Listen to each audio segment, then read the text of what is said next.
Come with us now, if you dare, down a rickety staircase into a dank, dark basement. What awaits? The Saturday Night Freak Show. Hey, thanks for listening to the Saturday Night Freak Show podcast. We're a movie, talk show, and podcast that comes your way every Saturday, whether you're ready for it or not, in our quest for total world domination. You can help us in that task by hitting that like or subscribe button. All of that stuff helps us get found by other like-minded folks like you. You found us wherever on iTunes or Apple Podcasts. Sorry, as it's known now. Spotify, YouTube. You can have your she who shall not be named artificial intelligence hockey puck call us up. No, Colin, you should say, Alexa, please subscribe to the Saturday Night Freak Show podcast. There, I hope everyone's Alexa at home did that. See? So who are these people who are talking to you, the internet radio superstars? Holly. Michaela. And I'm Colin. I was going to say Sean. I was like, in my head, I was going to say it just because he did that to me, but I know who I am. So You're not having an identity crisis. That's right. Yeah, This is important. I'm aware of who I am, unlike Sean. All right. Well, tonight we watched a movie that was chosen by Colin. What did we watch tonight? Finally, we watched Grizzly from the year 1976. directed by William Girdler. Who do we know? Do we know him from anything else? Do you remember William Girdler? Do I? The No. Girdler. The Girdler? It makes him sound like a 70s serial killer. He's the Girdler. I keep picturing the Hamburglar. Oh, see, I was picturing like women are getting dressed and he pulls their girdle so tight it kills them. He's Oh, the fuck. Girdler. The Girdler. Yeah. Oh, there you go. Like Yeah. an Old West serial killer. Yeah, there you yes! Let's make it. Copyright 2021 Saturday Night Freak Show. There you Girdler. go. There it is. You don't remember? We did actually cover one of his movies before. Which that one? was The Manitou. Ooh, the Manitou. A truly unforgettable movie. That's true. Yeah, I was looking up today. Leonard Maltin did not like The Manitou. I'm like, yeah, how could you get this so wrong, Leonard? He's very wrong. Yeah, I'm sorry. I mean, yeah. Sometimes the greats get it wrong, though. You know? Well, yeah, you got to go back and listen to our episode. We talked a lot about William Girdler's career. Then I have since seen some of his movies since, because there's one that you will never see, apparently, because Warner Brothers, it was called Abby, and it was like a blaxploitation ripoff of The Exorcist that was so close to the plot of The Exorcist that Warner Brothers sued to have it Damn, I wanna see removed that. from. It is on YouTube. Gotcha. It has William Marshall in it, who is Blackula. He's in it. He's Sure. I love that guy. Yeah, He's I so know. I love that charming. guy. That's like why you want to Yeah. see it. Yeah. Prior to that, he did a movie called 3 on a Meat Hook, which I also saw. You don't need to see that. And He did Sheba Baby, a Pam Grier movie I kind of like. that's So true. I like that one because I think that might have been what he did just prior to this. I think so. I think it was Abby. I think he also did like maybe a biker movie or a woman in prison movie. I'm not sure. have you seen for Asylum of AFD. Satan, Colin? Because I that have not. title intrigues me. Did he do that? Yes. Okay. That sounds I didn't look into it, but I saw the title and said, I'm sold. There like, was that sounds one- like a movie that you would search out. Yeah. Colin. Yeah, because I think I watched the documentary that was included on Grizzly that had some footage from Asylum of Satan, and I'm thinking you probably don't want to see that one either. That was Okay. like fairly okay. early in the career. Gotcha. Okay. But he followed this one up the following year with Day of the Animals, which is kind of like, I mean, it has Christopher George, who's in this, is also in that, except that one has Susan George. You know, because I mean, you got to Right. for a true Christopher George experience, you need both of them. And then the following year, following movie was The Manitou, and then as he was scouting his next movie in the Philippines, his helicopter crashed into some high tension wires, and he was killed. Wow. That's intense and sad. really sad. Yeah. So kind of as his career was building. I mean, because The Manitou was like his. How old was he when he bigger died? budget one. I think he was like early. Might have been like 30. Wow, fuck. that's crazy. I was just looking at his IMDb right before we started recording. I was like, "What? The man? He did a hard stop after the Manitou." Was what I was thinking. Oh, that makes sense now. Yeah. Okay. Oh man, Yeah. that's rough. Yeah. I mean, I heard, his friends and acolytes will all say like he could have been the next Spielberg, and I'm like, That's I don't know about that. but it would be interesting to know what he would be doing now. Had he survived. People get really generous when people die. Yeah. Let's be real. Yeah.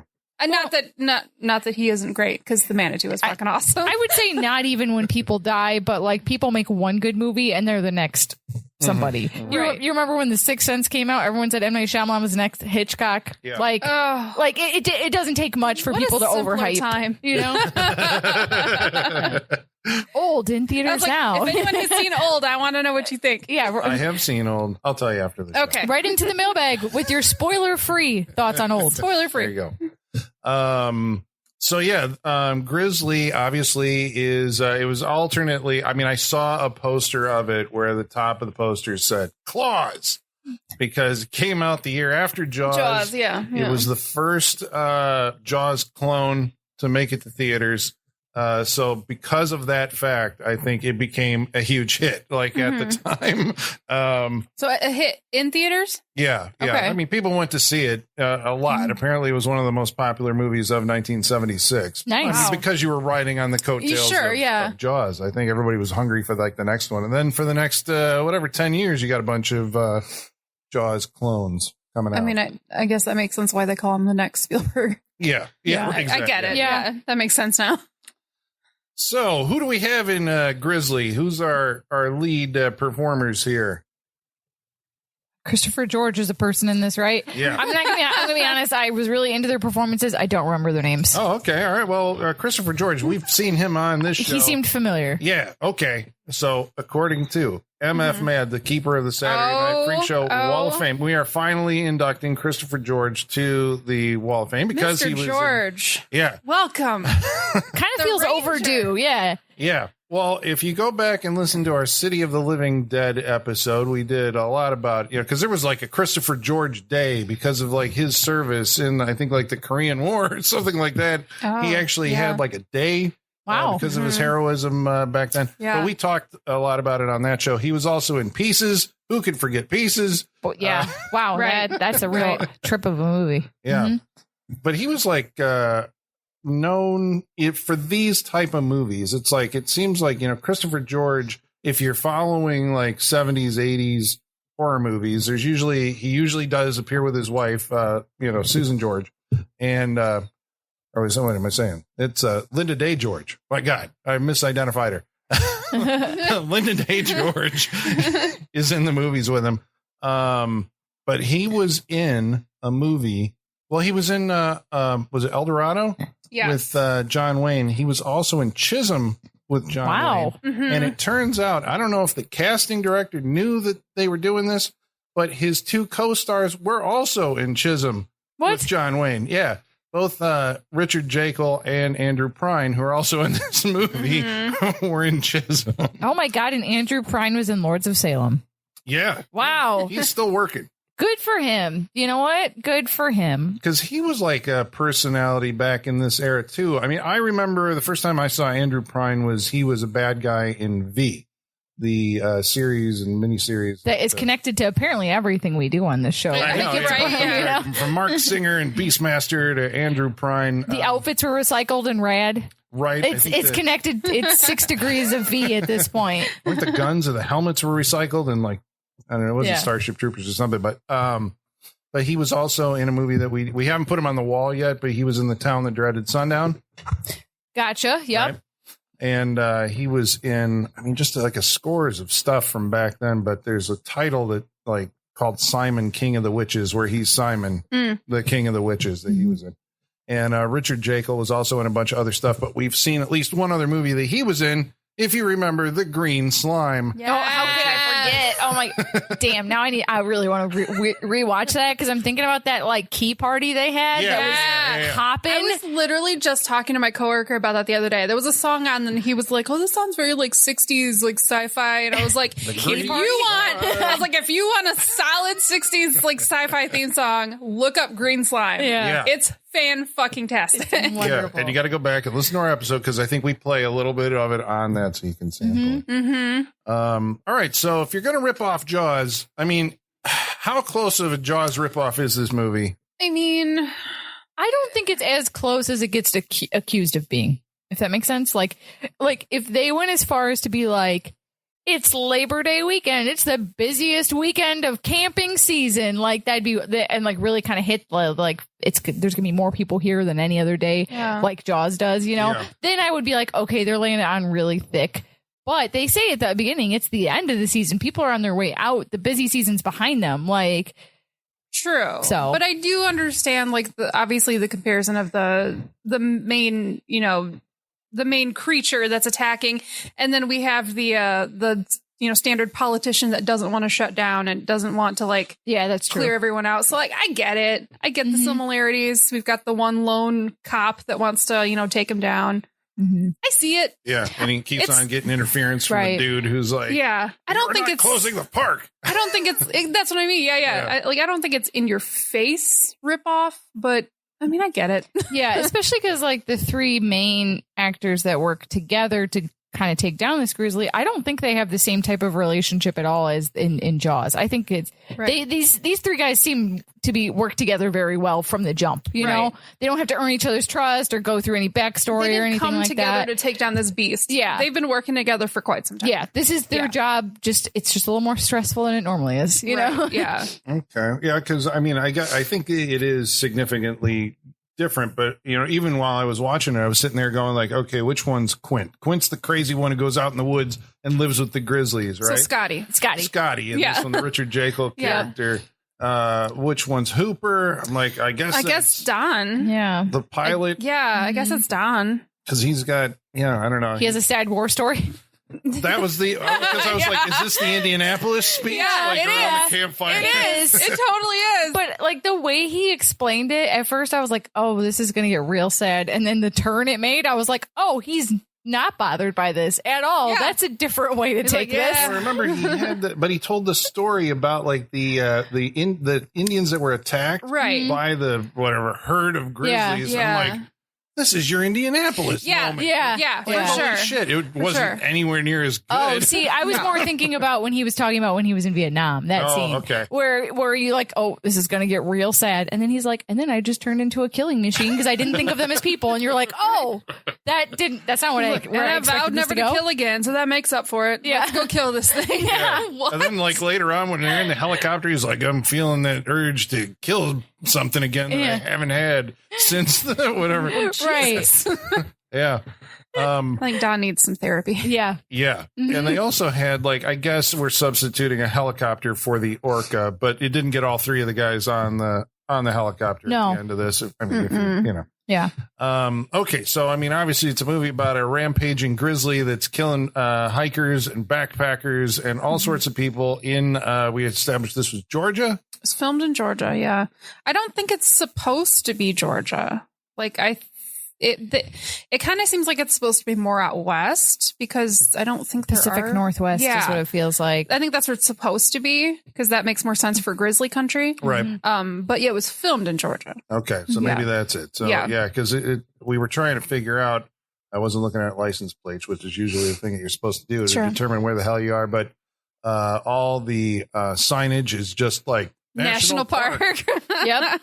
This way to the national park. Like, okay. Their jackets just say like Ranger and then like Department of Natural Resources, Law Enforcement. That's it. Like there's no specificity to it. Yeah. So it's kind of nondescript. We're introduced, first of all, to Christopher George, who's Michael Kelly is his name. Mm-hmm. And is it Michael Kelly? Mm-hmm. Is that it? Yeah, that's what IMDb said. Because I kept looking at his shirt and his shirt said K. Kelly. Really? Yep. Continuity error, I guess. Yep. Huh? You caught him. Because at first I thought it said R. Kelly, and I wanted to laugh really hard. Yeah. And then age well. And then I looked back. I was like, no, it says K. Kelly. Okay. So I was, but his name is Mike. Yeah, Michael. Mike Kelly. Yeah. All right. There's a silent K at the beginning. No one ever calls him Michael Kelly. Or Mike. It's just Kelly. Yeah.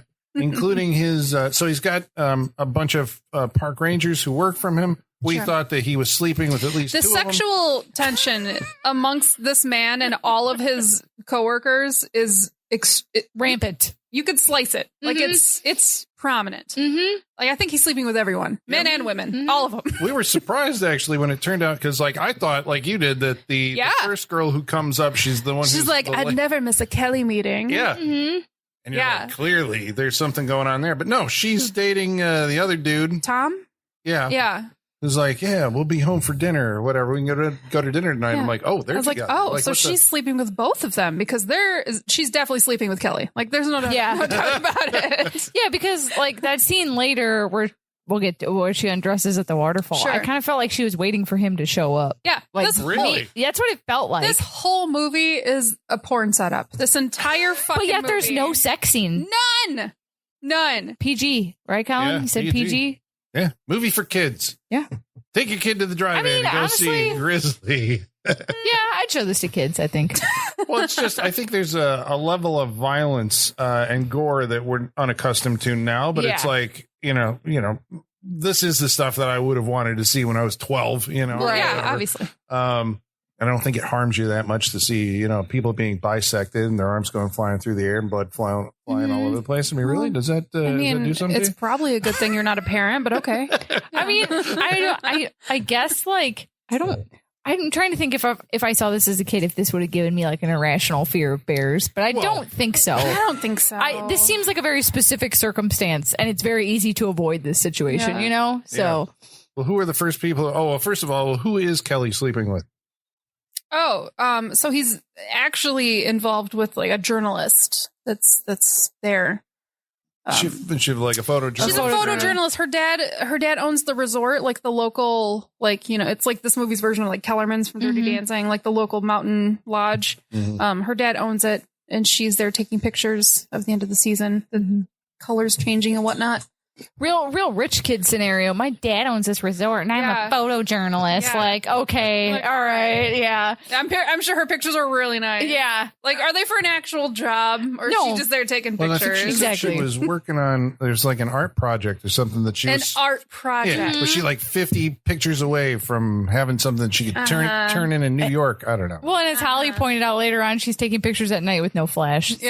So, I Yeah. mean, she doesn't She's really know what she's doing. Really good at photography. Well, some of that I had because that scene in particular shot her on a campfire, and when you do those, they were saying behind the scenes as the crew, right, making this movie, you have to adjust your iris on the lens so the fire doesn't overbloom, right? But what Right. it does is it sucks all the light. They're probably blasting light all over the place. Yeah. We can't see it. It looks like it was shot in the fucking dark.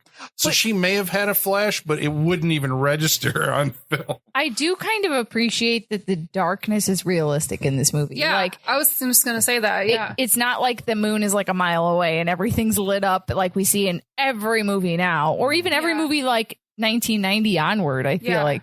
But it's even like there are point in times where everything is dark except the actor's face who is talking, and I liked that. I was like, Yeah. this feels real. it Like, looked pretty good. mhm. Yeah, and you still get that. I mean, it's even though that's something that like being in a stage can't convey. There's still like, I mean, it's through sound or something, or maybe it's just a little bit of wind, but they feel like they're outdoors in, there's woods behind Definitely. them, even if I can't see them. There's consistent like birds and creatures. Like there's Ambient sound, There's yeah. constant ambient sounds of nature in this. Yeah. The soundtrack, I honestly, the ambient sound and the soundtrack, like put that on a record for me. I'll listen to it. I can get down with that. The soundtrack of this movie was expressive as fuck. It was, It sounds like a John Wayne movie. yeah, it is always underlining everything that's happening, even if nothing's happening. The music, something's happening. Yeah. Well, who plays Christopher George's love interest? Oh, what is her name? Joan McCall. Who we would know from. Oh, Yeah. Well, we just discovered her, and she's amazing. we just discovered her filmography, which consists of 4 movies, and I don't remember what the other ones were. Something Devil Times 5. Devil Times 5 Yeah, was that's a her classic. first Yeah. movie. And then the second one, a movie called Act of Vengeance, used to be called Rape Squad, I believe. And all 3 of us desperately want to see this movie Yep. now. Yep. American International Pictures. So Yep. that means it's going to be something. It's a feminist like rape revenge movie, and Yep. I am here for it. And I will say her IMDb lists her as being a story and screenplay for Grizzly 2: The Revenge. Ooh, I was going to tell you about that. Oh. There's a sequel to Grizzly? We'll get there. Oh, I'm sorry, I need to interrupt this. She was in a movie from 2007 called Lady Samurai, and let me just show you the poster for Yes, this real please. quick. It looks like a student film. Oh, yeah. Stop. So Well, she was a screenwriter no. too, I think, right? Didn't she Yeah. write like a bunch of soap opera like Santa Barbara or something like Days that? of Our Lives, she was a Yeah. writer on, yeah. Yeah. So anyway, who's our first? How do we know that something's amiss in this national park? What happens to set this all up?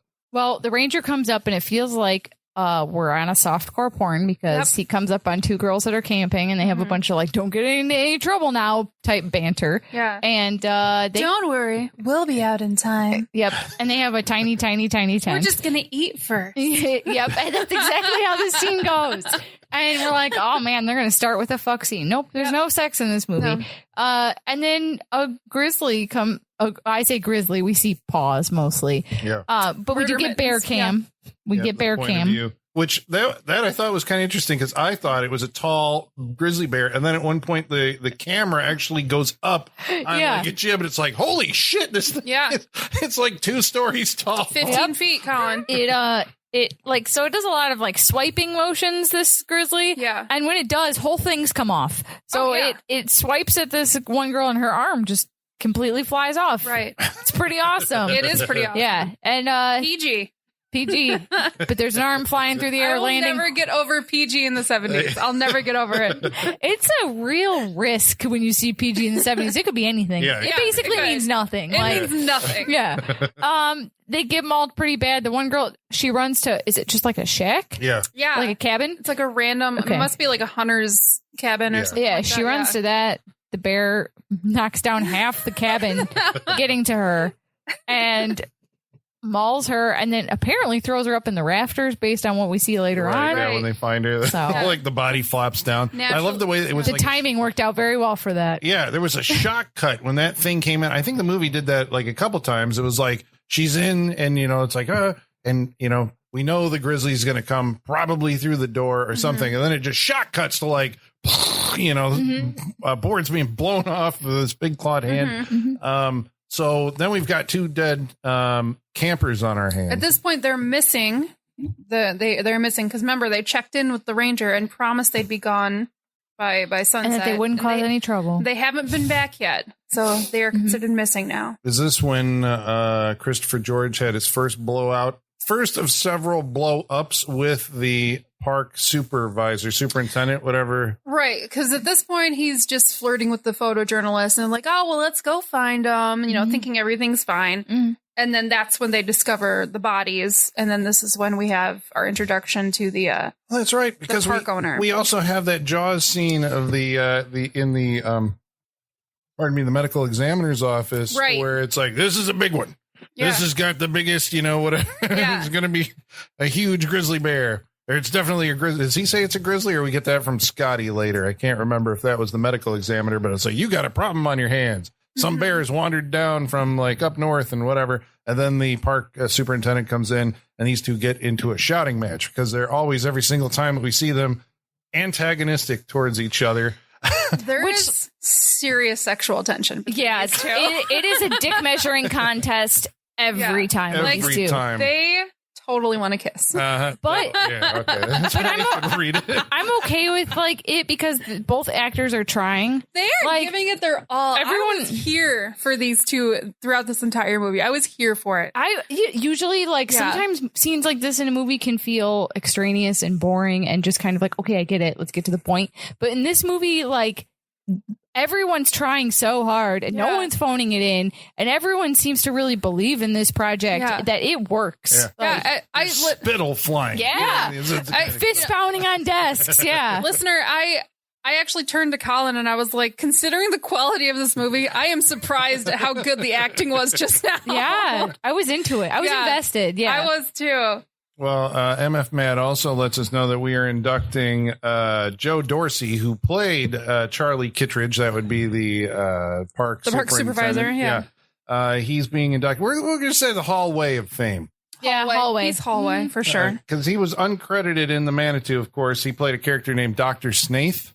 What a name. All right. And he was also the caretaker in Pet Cemetery 2. Oof. Oh, my. I try to forget that movie. Yeah, there you go. Oh, that movie. We've all forgotten that. I don't remember his role in that film. So this turn of events then that we have, there's a grizzly out there. So we're going to have to summon the grizzly expert. Scotty. Okay. So why don't you tell me a little bit about this fine character? How are we introduced to Scotty? Scott, they talk about Scotty being an expert, and we are introduced to Scotty. He is hunkered down in his own little like camouflage den wearing a deer skin and trying to like be amongst a family of deer. Yeah. Yeah. I'm assuming to tag them or something. Is that what I his guess job is? Because they say at some point that he's tagged all the bears in the park. Right. I mean, I guess that's probably his job to tag all the animals so they can keep track of everything. So I'm guessing that's his plan. But right now he's just like becoming one with the deer. Yeah. Yeah. He's your Jeremiah Johnson. He right? is your Jeremiah Johnson. Yeah, Lives absolutely. out there in the wild with all the animals. And he's recalled back to home base so that they can, we got to take down this He's bear. very upset that he gets a radio call that scares the family of deer away. He's very upset. Well, I mean, there they go. You say Jeremiah Johnson. My immediate thought was Timothy Treadwell, the Grizzly Man guy, and I was sure. this is the type of person that exists in the world. Yes, that's very true. They unfortunately share similar fates. Yep. Yeah, don't ever watch Grizzly Man documentary unless you want to, like, if you're severely depressed and you want to wallow in your depressed feeling, go ahead, watch Grizzly Man. If you're not, watch Grizzly. Yeah, watch Grizzly. Yeah. If you want to have fun, watch Grizzly. Yeah. Okay, so there's a series of so basically this becomes like the setup of the movie is the park rangers attempts to flush out and find the grizzly and the grizzly killing people. This actually this goes on for like quite a ways because eventually there's hunters all come in. I can't remember if somebody else was killed before the hunters showed up. There was the campers, right? Oh, yeah. Right. The really creepy camper dude with the orange hat. Yeah, who's about to get busy with his best girl who goes into the tent. You know what? Like, guy. At this point, hadn't they evacuated though? And we were wondering why these people were still here. Yeah, they only evacuated certain sections of the park, which gives us a hilarious scene of people panically running out of this park. Yeah. It's a stampede through the woods of the park with all these backpackers and you're hearing on the radio like everyone blah blah blah blah has to evacuate and get to safety. Because that's part of their sexually charged arguments. When he was like, why isn't everyone evacuated? And he's like, well, they're evacuated from those sections. He's like, the bear doesn't have a map. Yeah, like what are you talking about? And I'm sorry, the way that you don't handle this by going over the loudspeaker. You handle this by taking your little golf cart around, going to the campsites and being like, okay, we need you to stay calm, but we're going to have to evacuate you guys. I think it was on the radio, wasn't it? It was like a radio broadcast. There was, not a good way to handle it. That's how you make people panic. You want to go to, I'm sorry, it's going to be tedious, but you have to go to each campsite and be like, be chill. Yeah. But leave, for sure. It occurs to me actually before that camper is like grabbed out of her tent and then like smashed back and forth between two trees like the Jason which Voorhees the way it looks is hilarious. It's hilarious and disturbing. It's because it goes on for a long time. It goes on for a really long time. It's messed up. Oh yeah, because all the campers like run up to see this horrible sight of her being like between these two. And I gotta say, branches. when we first see this camper, the dude with the orange hat, he is like creepy as all. Like, but he's a happy guy. He's so creepy. But then, like when we watch and we see that his best girl gets killed, I'm like, fuck, this guy, like, he's devastated because he knows that she was way out of his league. Yep. Yeah. Right? He's like, I am never going to get that lucky again. He's got that 1,000-yard stare like he's about to go do something crazy in the name of vengeance for his girlfriend. Yeah. That's what he looks like. And it's... Yeah. With a person like that, you got to tread carefully. Treat him like a bomb, like I felt for him. That's why they like ushered him onto the ambulance. Yeah. Right in the ambulance. Yeah. They should have put the foil blanket around him too. Yeah. I don't think they had those back then. When did the foil blanket They didn't have shock around? blankets yet. Yeah. That's such a comforting staple in movies. The shock blanket when someone hands you a cup of coffee. Yeah. Prior to that, we missed. There was actually, what was it? Tom, Joe, whatever the other ranger and his girlfriend, the one that we thought was sleeping with Christopher George, while they're trying to herd the bear. They end up discovering a waterfall. And so, wait, is this before the campers or after? I thought it was after the campers. Maybe. Okay, I'm out of sequence here. I'm not entirely sure. No, I think it was before because remember they were very nonchalant about finding the two missing girls. They were like, "Oh, well, we can't find them. Guess we'll take a break." Oh, So I think it was before. I guess I'll take off all my clothes and get in the water. While I'm on the clock in the middle of my shift, it's hot.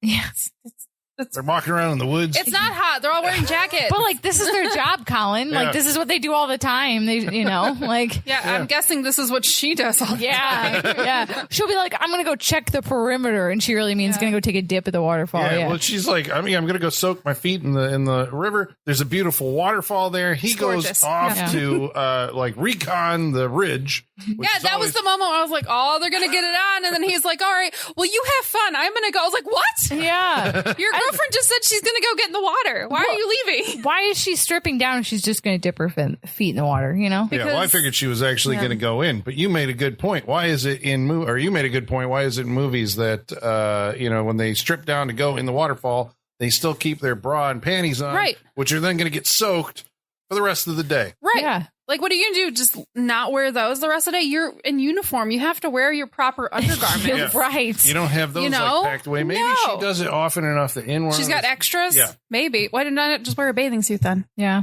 Or wear a bathing suit under your right. That's uniform. what I mean. Yeah. Yeah. And just keep a spare set of tucked under a rock at the waterfall. Yeah. I would love that if she had a little stash of clothes at the waterfall. But it's probably because of the rating. It was a PG rated movie, although they were shooting from far enough away. And PG, as we said, in the 70s is like, anything well, and goes. they have her in like a flesh colored bra, so it looks like she's topless at the beginning. Yeah. From the distant shot. From a distance, it looked like it, but no, it's flesh colored bra. But she goes under the waterfall to have a nice natural shower. And what happens under there? Mauled by a grizzly. Yeah. We should say a big claw comes out and like slasher style grabs her around the mouth and pulls her back. Yeah. It was brilliant. I instantly thought of like the old timey, like the cane to pull people off the stage. That's what it looked like to me. It was low tech. I mean, because clearly a lot of the kills in this movie are just like some guy with a gigantic fucking bear arm, like, reaching into camera and doing stuff. Which I respect that. I would rather you do that than like abuse an animal or like force an animal or force people or like be like a roar situation where people are in harm's way trying to act with an animal. Yeah. Use puppets, use arms, use whatever I think this movie, I like that it goes to great lengths to avoid using a real bear. I'm fine with that. Oh, okay. I got some stories to tell you. There's definitely a real bear in this. So. Right, but a real bear. It's not a grizzly. I don't think it's like a brown bear or something like that. The one at the end? Yeah. That's a brown bear? Is it a Kodiak? It's not a grizzly, they said. I'm sorry. Kodiak, maybe. Because it's a big bear. It's a big bear. Yeah. But so they bring this thing in. The movie basically takes its time in showing you the bear. Like, you get bear POV at the beginning and then the bear hand or bear claw, then feet of the bear. And then finally we get like the murder mittens. Yes. Nice. Yeah. And then finally we get like the actual reveal of the bear. So in the scenes, I think specifically at the end of the movie where your actors are actually in the shot with the bear. Yeah. So the way that they did this, apparently this bear was raised somewhere, I think it was in California, and it was kept in a pen, and the pen had this green wire that ran around it that was electrified. And so basically the bear learned that if I go near the green wire, right, I'm going to get shocked. Don't do that. So they take the bear to the set. And put up a fake green wire. They put up a fake green wire. Oh, okay. Well, I've heard much worse. I've heard much worse in movies with animals. Well, they didn't abuse it. Yeah. But it was just like, for the sake of danger, they were always like, the crew people had to basically stay on the other side of the fake green wire because he won't go over there. That honestly doesn't seem like a bad way to handle this, especially in the 70s. Like, yeah. Other than it living in captivity in a pen. Yeah. Which I don't love. Well, I think it might be, I'm not sure if it's like a famous bear. Is that the bear that they, because there was that one bear that was in the movie The Bear. You remember the movie The Bear? Yeah. It was in like every time you need a bear, you went and got this one. I think it was in. It's like Dave the Bear or something. Yeah. I think it was Brutus. Bruce I think Brutus is a bear that has like a lot of credits. He's like a big brown bear. I think that's like in The Edge with Anthony Hopkins and all that stuff. I think you always Never Cry Wolf or whatever. I guess what I'm saying is like I appreciate that like they didn't force the bear to do things outside of what it was capable of. Like, I don't think they did that. They knew when they were like, we just need to use a big paw on a stick for this scene. And I respect that, There's at least one shot of a guy in a bear costume. Yes. I think during the helicopter attack. I love that. Like a brief, you don't see it that long. So that's what makes it work. But it's like, even there, I was able to identify him like, that's a dude backlit in a bear costume. Oh, yeah. They also, I think, in order to get the bear to emote, they said that they were basically dangling a marshmallow in front of it, and then they pull it away, and so that's why. Marshmallow. And then they dubbed the roar in after the fact, but it was making the mouth movements. It was trying to get to the marshmallow. Okay, that's adorable. That's really cute. There's definitely times in this movie where the bear is having a great time playing, and it's supposed to be menacing. Like when it knocks down the guard tower, it's like, fuck yeah! I'm like, it's not growling at all. It's having fun. Its mouth is completely closed, but you're hearing growling sounds for like in the post audio. But it's like, yeah, let's play with this shit. There were several times that we got like a roar, but you could see that its mouth was not moving. I was like, this bear is having so much fun. Yeah, because it's the noisiest bear that's ever lived. I mean, it's always Yeah. And then you look at the bear and it's like just, standing there. Right. But Just doing bear things. Yeah.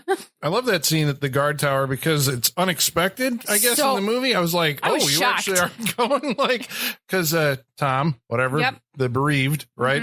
After his fiance or girlfriend is killed at the waterfall, ends up joining the hunt for the bear, ends up on a guard tower, and the bear shows up and knocks the thing, pushes it off, knocks it over. This is done by like the bear just like shoving back and forth against like how they get it to do that. It's having a great time. But I loved this scene because I didn't expect this. Because like I didn't expect that this bear is so bloodthirsty that like he doesn't even care if he can't eat you. He still wants to kill you. Even if it means knocking a whole tower down. He'll fucking do it. I definitely saw it coming. Really? Yeah. I saw the bear like because obviously we kept seeing like the bear point of view.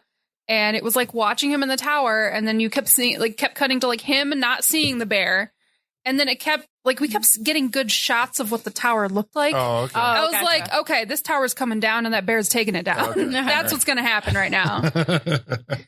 Yeah, it's a good scene. It is a good scene. Technically, but I got what they were doing. Right. The bear. So there's hunters go in after the bear. They eventually capture a cub. Right, and they think that maybe it's the bear's kid, which is definitely just a black bear. Yeah, they're like, it's a. I was like, oh, it's a black bear, and they're like, it's a cub. I was like, oh, that's what we're doing here. Okay, I thought first it would be just like a mistaken identity, like it's because like black bears in real life, they're like raccoons, like they eat out of your trash, and if you yell at them, they run away. Like they're terrified of people because they're so small. Right. Yes. Yeah, because they end up like, I don't know, they're wrestling with her, like petting it basically and saying it's like a puppy. Yeah. Yeah. And then they decide to chain it to a tree and like maybe that'll get the bear to come in. Did not see this coming. What happens? This was unfortunate. Cannibalism, which unfortunately is a part of nature. I know with lions, like male lions will kill cubs that are not their own because like it's a whole like spreading my seed sort of thing. Like, but I didn't know bears did that.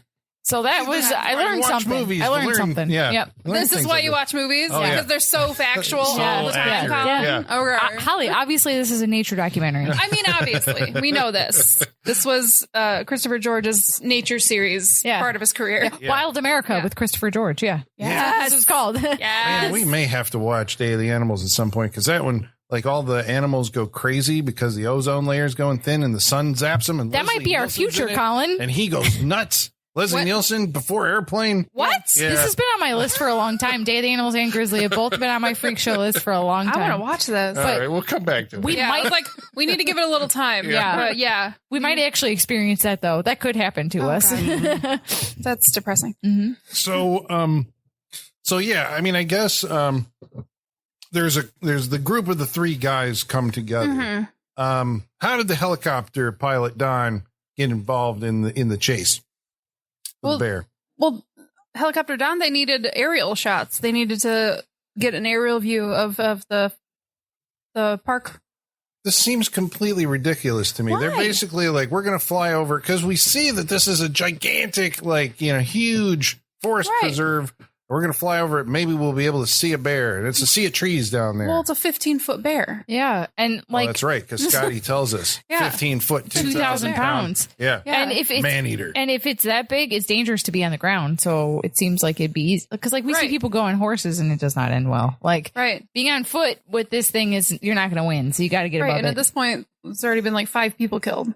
So they got to find it. Colin, that would be like in Jaws if they went swimming looking for it instead of getting on a boat. It's very true. It's very true. Well, there's a scene where the I'm keeping my kill meter running here, that the bear eventually does wander into town or close to town. It wanders into a yard. Yeah. Oh, major points for this scene. I applaud this scene. I really do. I mean, we just had the bear cannibalism, and the sweet little baby bear died. So I was a little scared of where this was going. But I love the like symbolism of this, that it's like this idyllic family yard with literally a white picket fence. Yep, it's adorable. This kid in a white t-shirt. This is like pure wholesomeness you Playing can have. with a white rabbit. Yeah. And his mom's putting laundry on the clothesline. It is Americana, like idealism 100%. And I was like, if they don't fucking kill this kid, I like, what's the point of the scene? You know, like, what's the point? Because we've been told at this point, like, he's cannibalistic. He's had a taste for human flesh. So, like, human flesh is going to be what he wants now. So we're like, okay, the rabbit. You guys were scared for the rabbit. Like, oh no, he's not going to kill who the rabbit is. Because they were showing us the rabbit a lot. Yeah. So I was like, we're seeing the little boy and the rabbit. It's going to be one of them. Yeah. And I don't want it to be the rabbit. But it makes sense it's not the rabbit, because like that's just nothing to this grizzly at this point, you know? It's like if you were saying, I'm hungry, and you ate one kernel of popcorn. Yeah, exactly. Like, it's not going to do shit. Exactly. Yeah. So he fucking takes this little kid's limbs off. Yeah. Yeah. And you see it. And we see it. We see a kid get his leg and like his arm. Like, well, you don't see it get coming off. No. I think he gets him in a bear hug. Yeah. Kid's screaming. Mom comes out. And then the kid flops down on the ground with the bloody stumps. And it's like, holy shit. This kid has stump prosthetics on. Yeah. That's dope. Like, we've said it before and we'll say it again. We love a movie that has the balls to injure children. Yeah. Do it. Love it.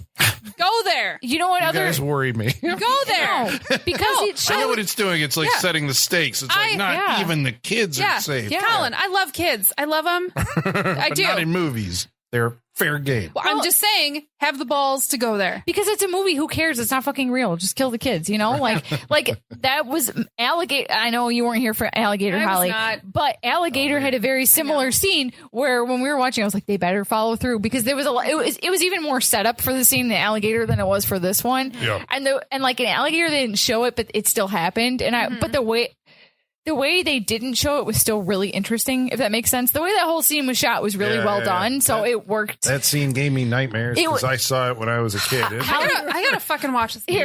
It's great. I gotta watch this movie. Basically, the way they convey a kid was eaten is that a diving board is bouncing, but no one's on it.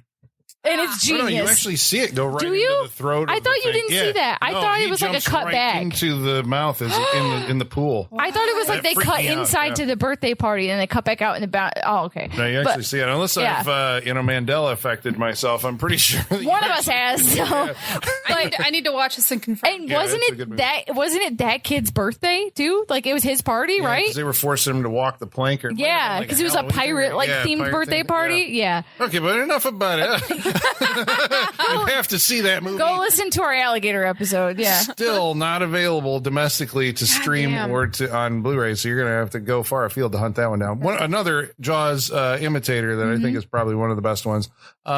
So we get our three guys, and they're basically now it's like, my question is, did Christopher George get fired? Because after I think the kid is killed, or maybe before the kid is killed, at some point it's like, you're not doing your job, blah, blah, blah. And Christopher George is chewing out Kittredge for like, you just want to go to Washington, and that's why you won't close the park, and blah, blah, blah, blah, blah.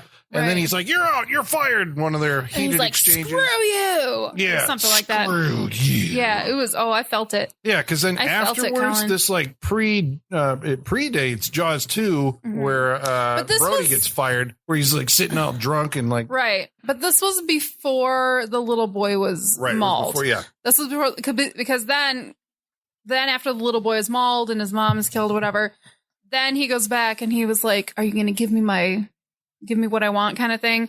And he's like, yeah.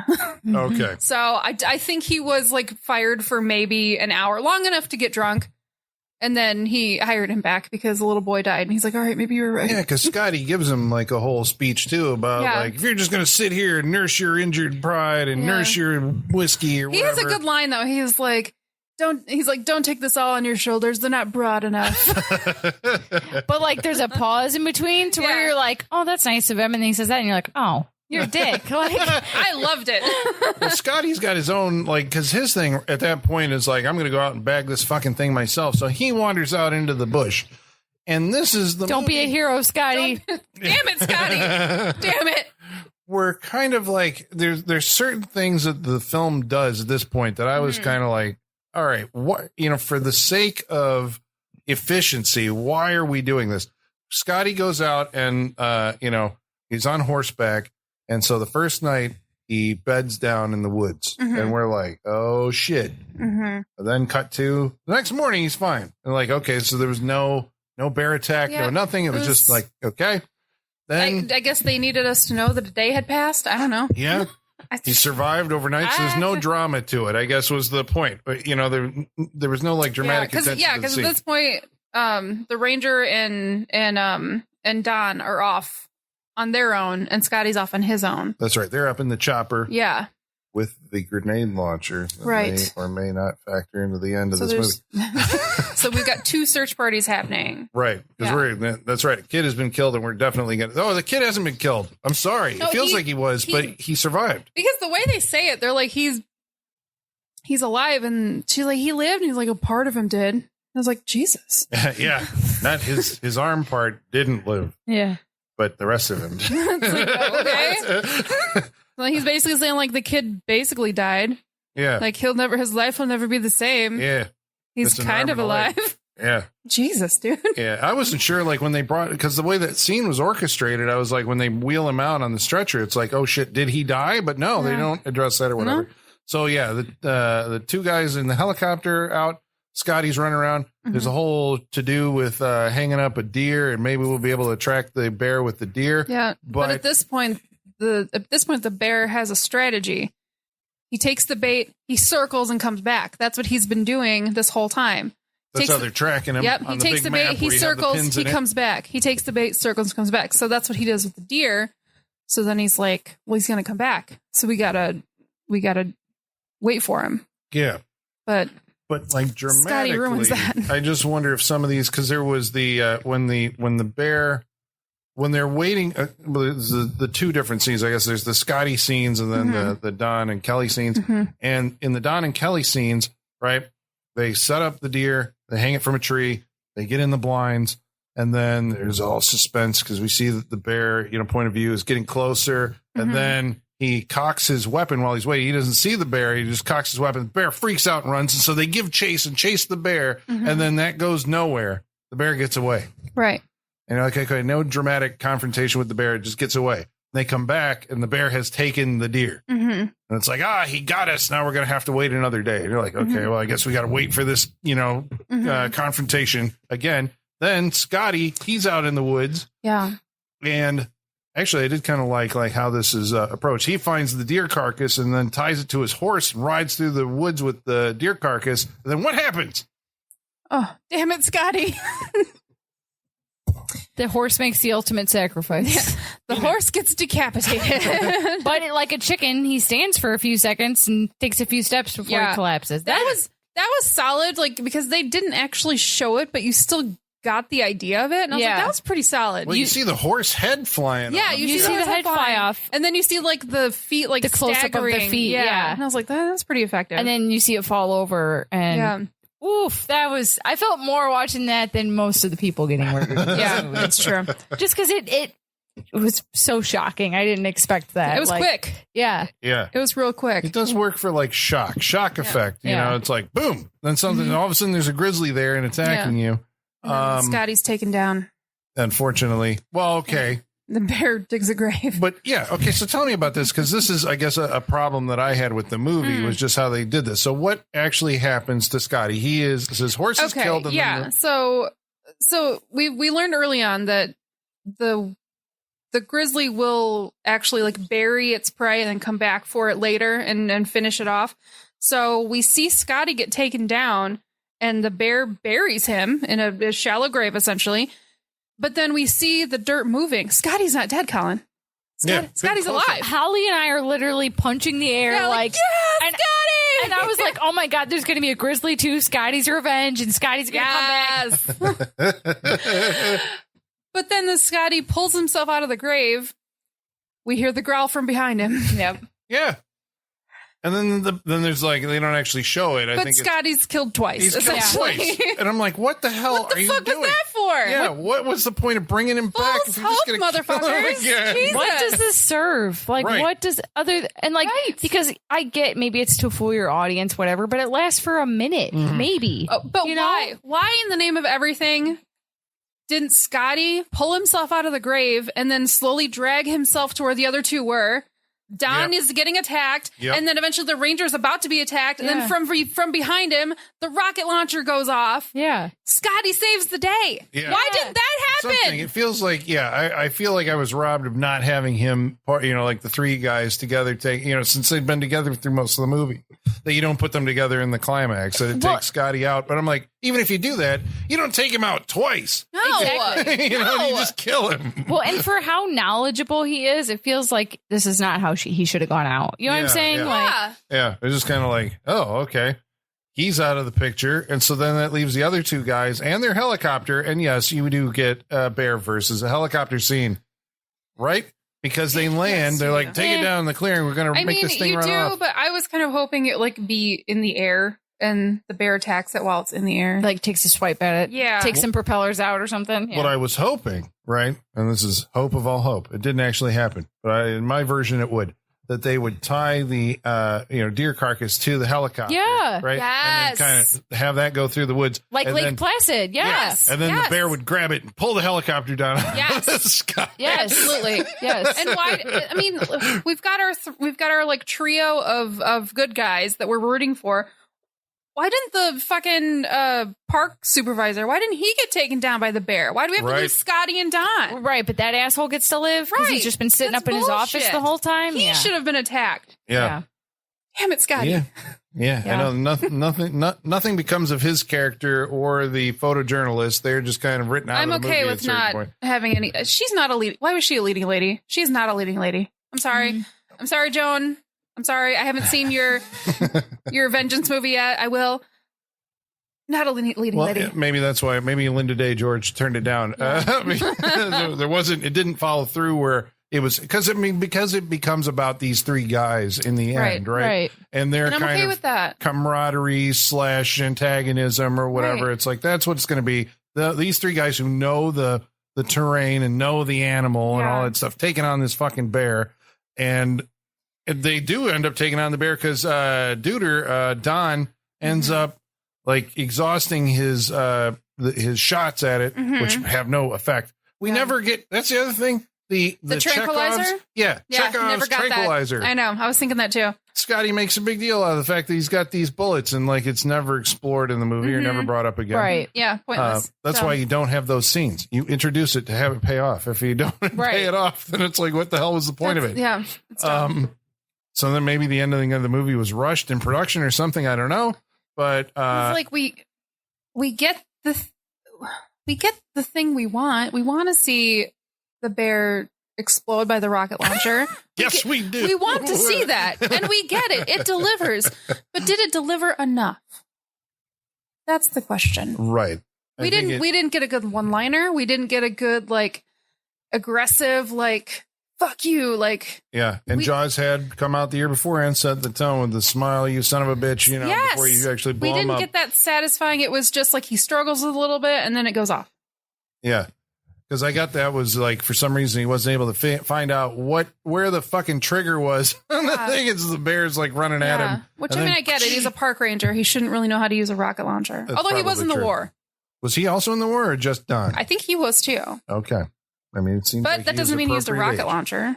I mean, I don't know. Don't they train you on all that stuff? I have no idea. It doesn't feel like there's much to it, though. I feel like you could probably figure it out. Point it that way, and you pull the trigger. Yeah, I would think so. Goes that way. Yeah, I would think so. I apologize to anyone listening who's just hating us right now. Who's a rocket launcher expert? Yeah. I'm sorry. Was it a rocket launcher, a grenade launcher? I'm not even sure. It's a grenade launcher. Okay, yeah, right. It looked like it shoots explosives. It shoots explosives, and that bear blows up real good. In a big fiery, great explosion. Yep. Yeah, but unfortunately, Don does not make it. Obliterated. He is taken down by the credits. Yeah, like, I'm sorry, Colin, I didn't mean to cut you off, but that's how the movie is. It's like, and we're done. And we're done. But the thing is, like, I was rooting for that. We're sitting there and it's like panning out. We're seeing him walk over to Don. I was like, credits. We don't need any follow-up story. Yeah. Sure enough, the 70s always delivers. Yep. Yeah. Credits roll. Credits. Movies Monsters dead, nowadays. Get the fuck out. Yeah. Movies nowadays could learn from this. Yes. Just end it. Yes. Be confident enough in your movie to just end it. Like, we were not invested in any of the other stories enough to wrap them up. Just roll the fucking credits. Trust that your audience is smart enough that you can just end it now and not have to explain everything else. I know we don't need fucking post-credit scenes or mid-credit scenes for every fucking movie either. Yep. I concur. Yes. I actually did like Christopher George's performance there at the end because he's there's a lot of things that he's grappling with, right? Yeah. Where part of it was he didn't actually want to kill the bear. No, you know, he it's didn't. like I had to kill the bear. Like Don is like, we're gonna go kill this bear, right? Everybody else is kind of like, you know, Scotty it's a majestic creature. Scotty did not want to kill the bear. Well, Scotty absolutely made that very didn't want, clear. yeah. He did not want to kill Because the he's bear. the naturalist, right? He had his special tranquilizers that we never got to see. Yeah. Yeah. But I got that feeling from, you know, he's sad that all these people have died. He's sad that he had to kill the bear. He's sad that Yeah, I get the impression he's just not about killing in any capacity. He just doesn't like it. Yeah. He said earlier to the photojournalist that he likes like those times when he can just walk around giving tours and talking to people about nature and shit. Yeah. Yeah. I know. I like him. The movie was marketed, I can't remember if we actually said this on the podcast or not, but comic book artist Neil Adams did a poster, which is the most famous poster from the movie that, you know, obviously got a lot of people interested in it. And it's an iconic image of a, you know, bear snarling with its arms out. It's a pretty great poster. It's wonderful. My only complaint is that Scotty or Tom, neither one of them are on the cover, but First Victim is. And that Scotty wow, right that's there? rude. Or not Scotty, Tom. Tom is not on the yeah. Not a big enough Tom. But First Victim is big enough. Tom should be on the cover, Colin. maybe she was from a soap opera or something that was popular to not. I don't care. It's Tom, great. Like, Tom suffered enough. It's great, illustrative, detailed poster. Yeah, which it is. Nowadays, posters are just a form of marketing where every inch is bought by an actor or a studio, and it's an argument over real estate, and my head needs to be this big, my name needs to be there. This is an actual piece of art, which we don't get anymore for posters. Pretty great, yeah, it was pretty cool. And so we were kind of alluding to this, all right? You wanted Grizzly 2, Scotty's Revenge. What would you settle for Grizzly 2 Revenge?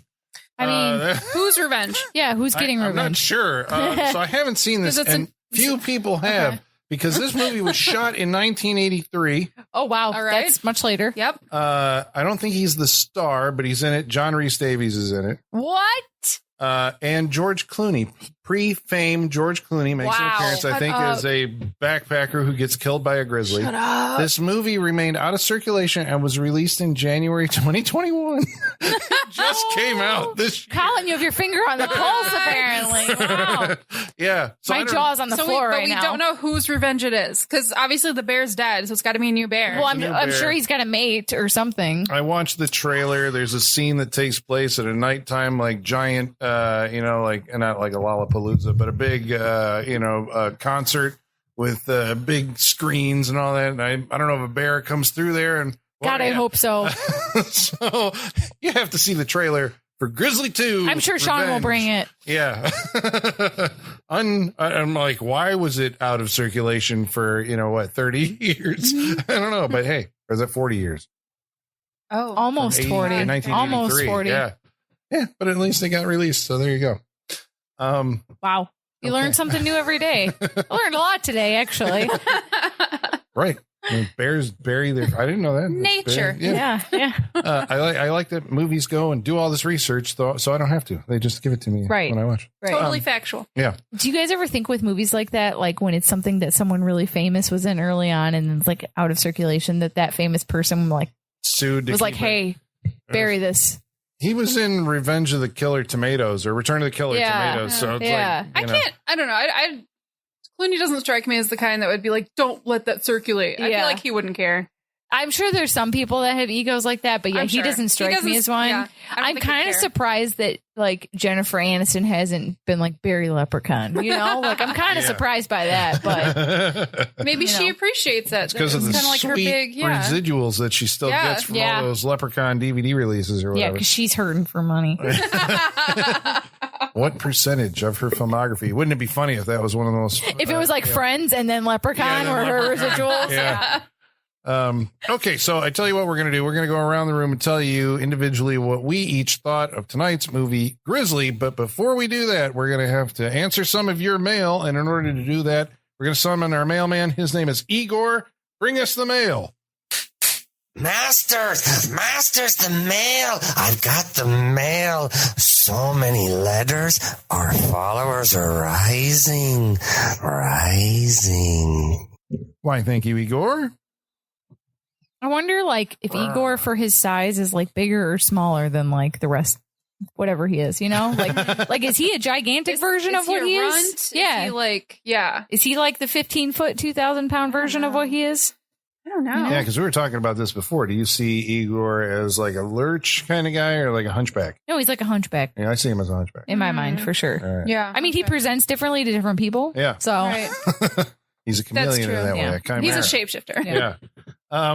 Okay, well, we should remind you how you can participate in this exciting interactive portion of our show by following along on Facebook. Facebook.com/Saturday Night Freak Show. Or Twitter. @Saturday Freak Show. You can email us. SaturdayNightFreakShow@yahoo.com. And you can follow along on Instagram @Saturday Night Freak Show. About tonight's movie, Grizzly, Kryptonian Orphan writes in and says, this movie taught me that humans aren't safe anywhere. The ocean? No, there's sharks.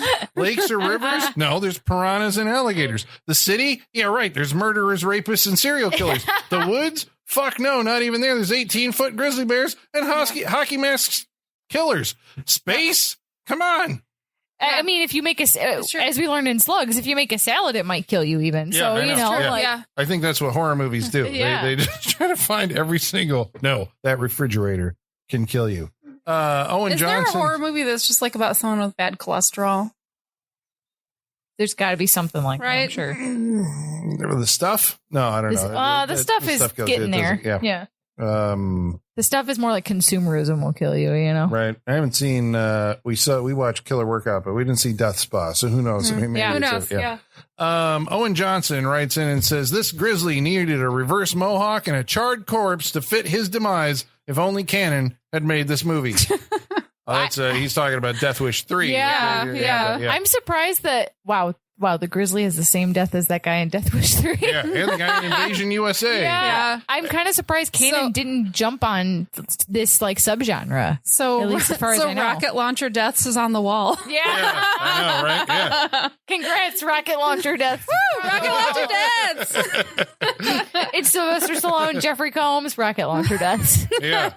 Wow, that's right. Yeah, I mean, we got to bring that back. I mean, because you improve every movie. It never gets old. Yeah. No. Ever. Michael Whitaker says, did you ever want to see a helicopter and a grizzly bear fight? Well, you're gonna. As far as Jaws ripoffs go, this is by far the best. Deadly maulings, bazookas, preternatural forest animals. This movie has it all. Yeah, for sure. Andrew Bradford says, it's largely forgettable. Not much to it. The end scene is humorous, though. I rented this along with The Legend of Boggy Creek, and I enjoyed Boggy Creek much more. Oof. I had the opposite experience. I think Boggy Creek is much more like a nature documentary than this movie is. Yeah. Yeah. Travis Legler says, yes, one of the first Jaws knockoffs. I saw this many years ago. I would prefer Jaws itself or Alligator or even Orca. I remember having some memorable moments, but not really holding a candle to Jaws, and not as much crazy fun as Alligator or the craziness of Orca. I can see that.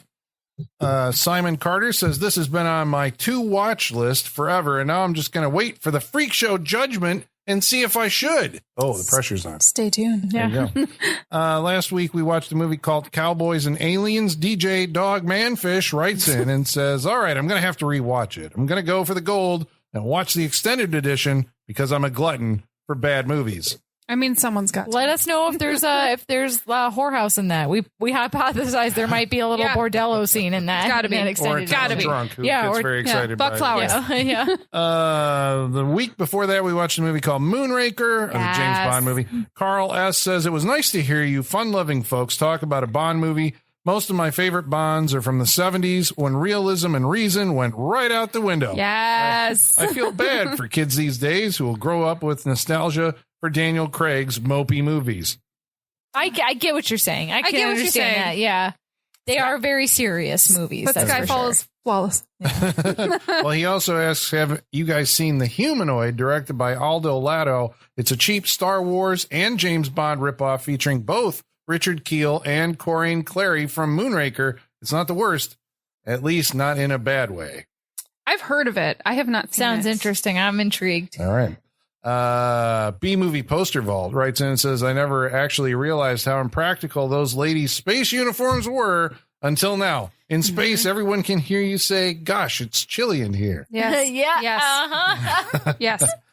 Mitch Morgan writes in and says, Drax had the best one-liners of any Bond villain. My personal favorite being, Mr. Bond, you reappear with the tedious inevitability of an unloved season. That was pretty good. You did have good ones. Poetic. Simon Carter says, I didn't like what they did with the character Jaws, but they nailed the casting. I met Richard Kiel at a con once, and he was a super nice dude. Aw. I bet he'd be a great person to meet at a con. I can see that for sure. Yeah. Because I think I either saw him because they were playing Moonraker, I think, at the one that I went to.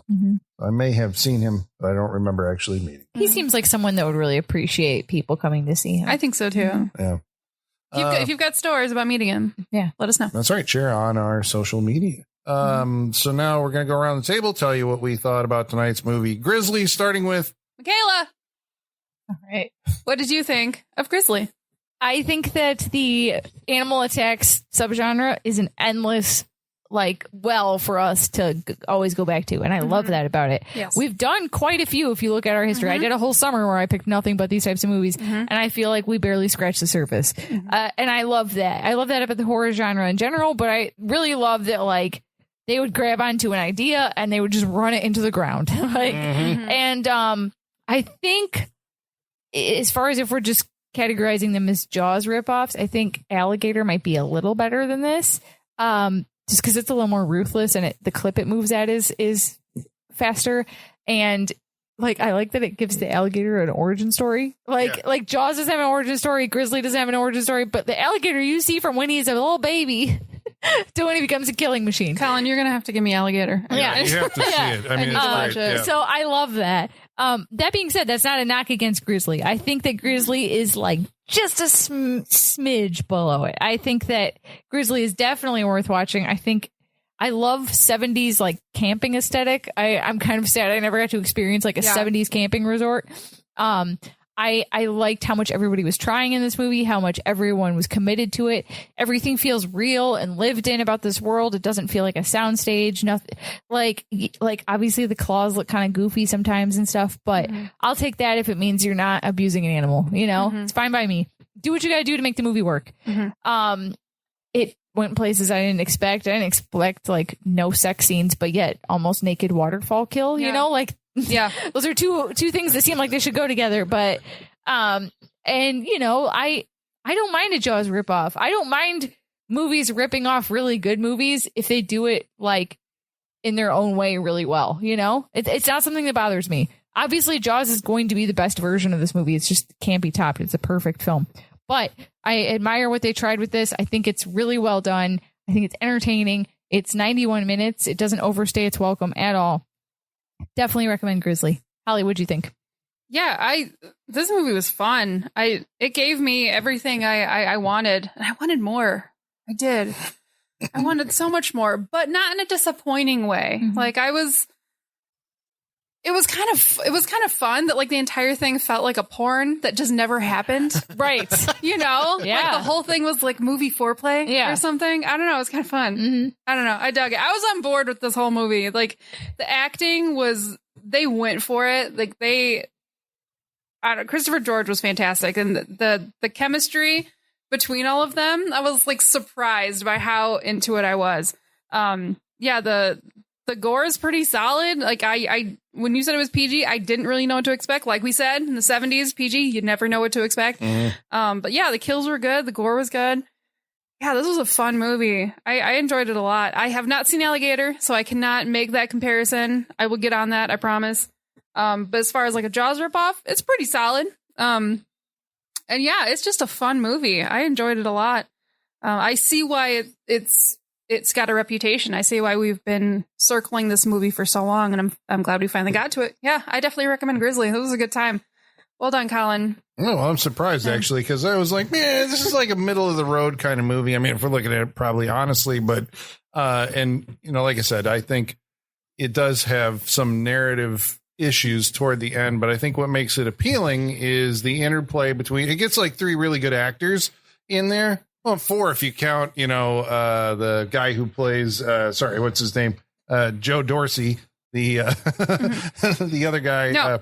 Their tension was fantastic. Yeah, they're like, we're doing a real movie. Yeah. You know? It was great. Even though it's going to have a guy with a big grizzly arm, like, you know, attacking people. That's what makes movies like this good. Yeah. That they're taking it seriously, but it's ridiculous. Yeah. That's what makes it good. That's why we love these kind of movies versus the Sharknadoes and the Sci-Fi Channel movies where they're trying to be goofy. It's like, no, that doesn't work. You have to mean it. Yeah. They're like, we're doing Jaws again. This is it. Yeah. I mean, there were so many movies doing that, you know, became like Jaws ripoffs. I think Alligator would be the best thing that Jaws, you know, aside from like the Jaws sequels that spun off of Jaws.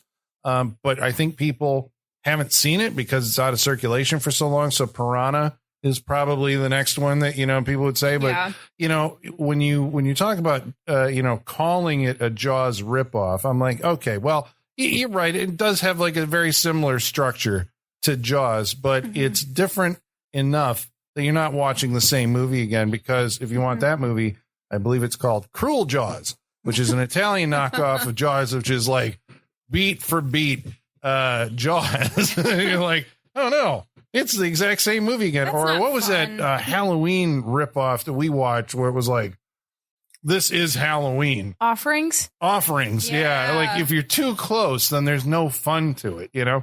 Right. I do think that the other selling point to the movie is that, you know, the PG rating in 1976 was different than it is now. It's like, yeah, the gore, I guess, was like the shock gore.